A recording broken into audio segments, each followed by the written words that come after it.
ರಕ್ತ ವೃದ್ಧಿ ಮನುಷ್ಯನ ದೇಹಕ್ಕೆ ಅವಶ್ಯವಾಗಿದೆ. ಪ್ರತಿಯೊಬ್ಬ ಮನುಷ್ಯನ ದೇಹದಲ್ಲಿ 5 ಲೀಟರ್ ಶುದ್ಧ ರಕ್ತವಿರುತ್ತದೆ. ಇರುವ ರಕ್ತದಲ್ಲಿ ಹಿಮೋಗ್ಲೋಬಿನ್ ಮತ್ತು ಕಬ್ಬಿಣಾಂಶ ಹೇರಳವಾಗಿರಬೇಕು. ನಮ್ಮ ದೇಶದಲ್ಲಿನ ಬಹುತೇಕ ಜನ ರಕ್ತಹೀನತೆಯಿಂದ ಬಳಲ್ತಾ ಇದ್ದಾರೆ.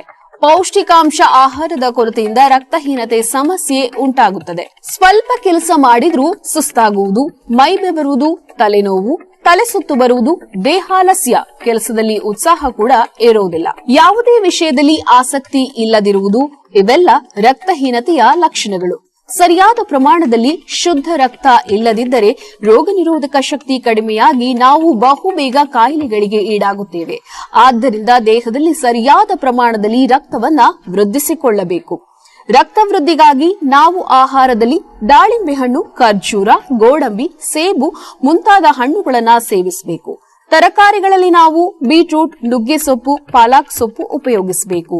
ನಮ್ಮ ಸಿದ್ದಲಿಂಗೇಶ್ವರ ಆರೋಗ್ಯಧಾಮದಲ್ಲಿ ಹೇಮಸುಧಾ ಮತ್ತು ಗೌಪಿಯುಷ್ ಕ್ಯಾಪ್ಸ್ಯೂಲ್ಗಳು ಲಭ್ಯವಿದ್ದು, ರಕ್ತಹೀನತೆಯಿಂದ ಬಳಲ್ತಾ ಇರುವ ರೋಗಿಗಳಿಗೆ ಬಹಳ ಉಪಯುಕ್ತ ಟಾನಿಕ್ ಕ್ಯಾಪ್ಸ್ಯೂಲ್ಗಳು ಇವೆ. ಈ ಟಾನಿಕ್ ಮತ್ತು ಕ್ಯಾಪ್ಸ್ಯೂಲ್ಗಳ ಸೇವನೆಯಿಂದ ಕೇವಲ 15 ದಿನದಲ್ಲಿ ರಕ್ತವೃದ್ಧಿಯಾಗಿ ದೇಹದಲ್ಲಿ ಹೊಸ ಚೈತನ್ಯ ಮೂಡುತ್ತದೆ. ನಿಶ್ಶಕ್ತಿಯಿಂದ ಇರುವವರು ಉತ್ಸಾಹ ಮತ್ತು ಲವಲವಿಕೆಯಿಂದ ಕೆಲಸವನ್ನ ಮಾಡ್ತಾರೆ. ಔಷಧಿಗಳಿಗಾಗಿ ನಮ್ಮ ಸಿದ್ದಲಿಂಗೇಶ್ವರ ಆರೋಗ್ಯಧಾಮಕ್ಕೆ ಕರೆ ಮಾಡಿ ಅಂಚೆ ಮೂಲಕ ತರಿಸಿಕೊಳ್ಳಿ.